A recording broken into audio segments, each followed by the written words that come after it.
जिंदान में हर तरफ है शोर बरपा, शाम के जिंदान में हर तरफ है शोर बरपा, शाम के जिंदान में हर तरफ है शोर बरपा, हर तरफ है शोर बरपा। मर गई बाली सकीना, मर गई बाली सकीना, शाम के जिंदान में हर तरफ है शोर बरपा, शाम के जिंदान में हर तरफ है शोर बरपा, शाम के जिंदान के जिसे को लोने के वज़ीर दुर्रे लगाए मर गई, जिसके होने के वक्त दुर्रे लगाए मर गई। उसके बाद क्या हुआ जनाब सकीना के साथ समाप्त कीजिएगा हजरत। कि जिसे को लोने के वज़ीर दुर्रे लगाए मर गई, अरे पाट के रस्सी गले में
गर्दन से ना उतरा शाम के जिंदान में, तो गर्दन से ना उतरा शाम के जिंदान में, तो गर्दन से ना उतरा शाम के जिंदान में, तो गर्दन से ना उतरा शाम के जिंदान में। हाय मर गई बाली सकीना, मर गई बाली सकीना, मर गई बाली सकीना, मर गई बाली सकीना, शाम के जिंदान में।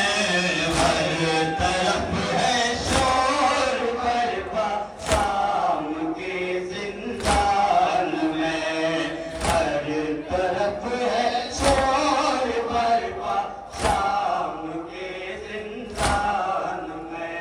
कि गोदियों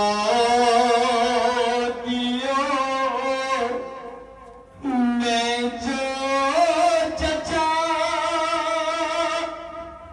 बाबा के रहती थी कभी, ये वो बच्ची है इमाम हुसैन अलैहिस्सलाम की गोद में रहा करती थी या अपने चचा अब्बास की गोद में रहा करती थी? किस तरह इस बच्ची पर जुल्म सितम हुए हैं, समाप्त कीजिएगा हजरत। कि गोदियों में जो चचा